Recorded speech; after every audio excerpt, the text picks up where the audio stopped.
देखिए, महाराष्ट्र में मैं हर गांव गया हूं, हर बड़े शहर गया हूं, जहां चुनाव हो रहा है वहां मैं गया हूं, और मेरा आकलन है, लोगों ने मन बनाया है।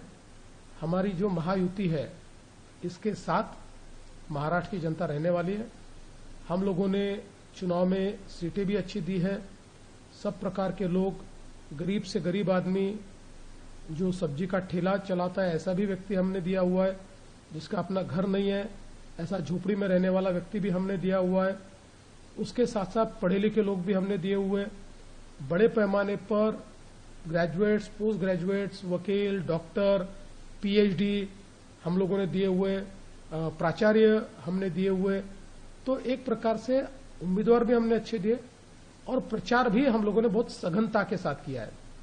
केवल सभाएं नहीं, तो हम लोगों ने टॉक शोज भी किए, हम लोगों ने रोड शोज भी किए, और जिस शहर में हम गए उस शहर में हमने लगातार उस शहर के विकास के बारे में बात की। और इस चुनाव को हमारे विरोधियों ने ये बहुत कोशिश की कि डेवलपमेंट के एजेंडे से इसको भटकाए, और मुंबई में तो ज्यादा की, लेकिन हम भटके नहीं। हां, जरूर उनकी बातों का जवाब हमने दिया, लेकिन एजेंडा हमने डेवलपमेंट का रखा, और 80-90% हमारा प्रचार ये केवल विकास पर हुआ। इसलिए लोग हमको पूर्ण रूप से चुनकर देंगे। मेरा अपना आकलन है, 29 महानगर पालिकाओं में, 26 से 27 महानगर पालिकाओं में भारतीय जनता पार्टी, शिवसेना या राष्ट्रवादी कांग्रेस की जो हम अलायंस पार्टनर्स है, इनमें से किसी का महापौर होगा। इन नतीजों का पूरे देश की भाजपा की राजनीति पे, भाजपा के उत्साह पर फर्क पड़ेगा। आने वाले जो भी चुनाव देश भर में कहीं भी होंगे, इन नतीजों को परिणाम कहीं न कहीं प्रभाव डालेगा, खासकर बंगाल की विधानसभा। देखिए, ये चुनाव इस बात को ही अधोरेखित करेंगे कि महाराष्ट्र की सरकार पर लोगों का विश्वास है, और विशेष रूप से महाराष्ट्र की जनता ये प्रधानमंत्री मोदी जी के साथ है। यही इसका एक संकेत होगा।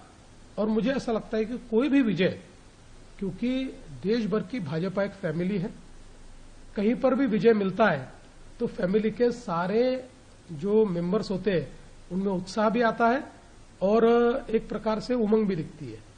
सर, हिंदुत्व का मुद्दा आपकी तरफ से है और मराठी मानुष का मुद्दा एमएनएस शिवसेना उबाठा की तरफ से है, तो कितना फर्क, कौन सा मुद्दा डालेगा आपके हिसाब से इन चुनाव में, कल जब लोग वोट डालने जाएंगे? देखिए, हमने हिंदुत्व के मुद्दे पर चुनाव नहीं लड़ा, हमने विकास के मुद्दे पर चुनाव लड़ा। लेकिन हमारी आत्मा हिंदुत्व है, हमारा विचार हिंदुत्व है, और हिंदुत्व और विकास ये दोनों को पृथक नहीं किया जा सकता। और हमारा जो हिंदुत्व है कभी भी संकुचित नहीं रहा है। पूजा पद्धति पर आधारित हिंदुत्व हमने नहीं कहा। हमारा जो हिंदुत्व है वो भारतीय संस्कृति और प्राचीन भारतीय जीवन पद्धति, इसको अपने मानने वालों को हम हिंदू कहते हैं, उनके समूहों को हम हिंदू कहते हैं। इसलिए जो भी इसको मानते हैं उसको हम साथ में लेकर चलना चाहते हैं।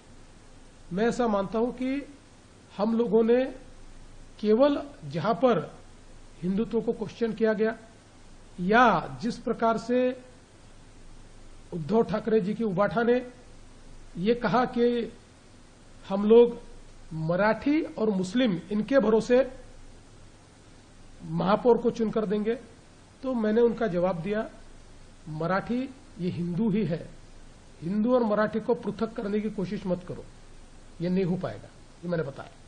सर, एक आखिरी सवाल, आपकी जो महायुति है फिलहाल जो राज्य सरकार में सत्ता में है, ये कई जगहों पे अलग अलग चुनाव लड़ रहे हैं, और कई जगह तो कटुता काफी ज्यादा बढ़ गई चुनाव में, जिसके खिलाफ लड़ने के नाते।